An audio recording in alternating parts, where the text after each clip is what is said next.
Anzac Day, wherever you are in Australia. How are you today? Anzac Day is a day where, and I'm very glad that we are still doing this, where we acknowledge not just the people who went to the early wars, but everyone who has fought for their country. I was very fortunate enough. I had to register for conscription for Vietnam, and it was, if your birth date got drawn out, you had to go.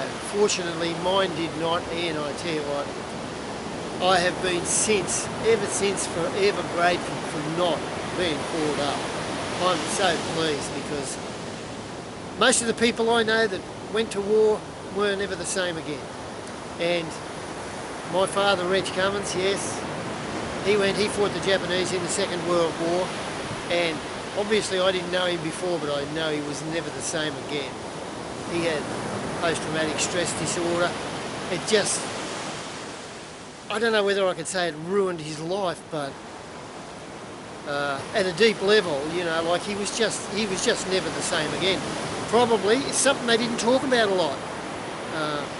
They went there and it wasn't so much celebrated Anzac Day, but it was commemoration, you know, and people would go along there, and I would, you know, be a little kid going to the marches on Anzac Day, and as I got a bit older, I could see the mood that people had. The people with the medals then were the people who actually won those medals or were presented with those medals, and some of them, you know, I could see well, they were proud, but they were also very, very, very disturbed by the whole business.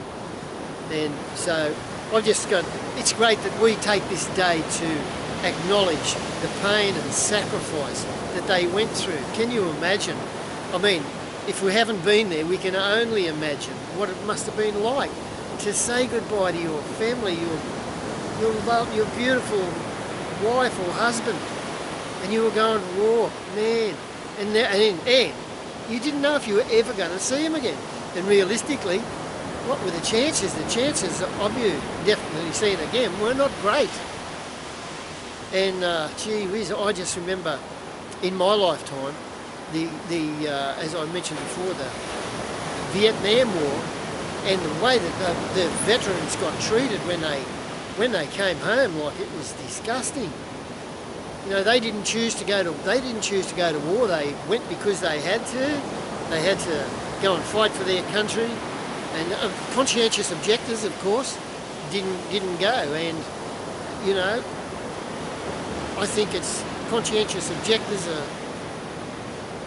If you feel that strongly, then you shouldn't go. But of course, there's a lot of stigma around that. So they copped a hell of a lot of flack for not going. So I just want to say thank you, thank you, thank you. I just want to remember all you people that have been to war, fought for your country, the sacrifices you meant, the pain you went through, the uncertainty from day to day to day to day, and having to go and do things that you didn't want to do. It was a case of, when it came down to it, it's a case of kill or be killed. And I know very, very well that the average person, almost everyone, does not want to kill anybody. We don't want to hurt anybody. We want to be loved. We want to love them, you know. So, gee whiz. I'm so glad I didn't go, because I know I would never have been the same again. The trauma would have definitely got to me.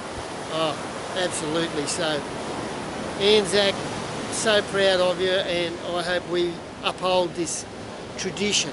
I'm not big on tradition all around, but tradition for Anzac Day, these people deserve it. They deserve the recognition. So I'm so proud, and thank you, because look where we live in Australia. We won the lottery, full stop. Where else would you rather live? Where is a better place to live than Australia? Oh, for some people they might think they might prefer to go to another country, but for the average person, man, we have got it made, and we have to thank the people who went and fought for us. Thank you, thank you, thank you, and thank you to my father, Reg. Actually, I'll give him one more little hit before I go.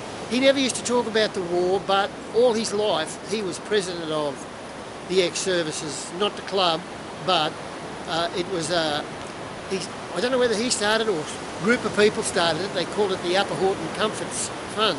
Upper Horton was a small place up near around where I came from, and they used to work tirelessly, like all year, you know, raising money to actually, this was when the Vietnam War was on.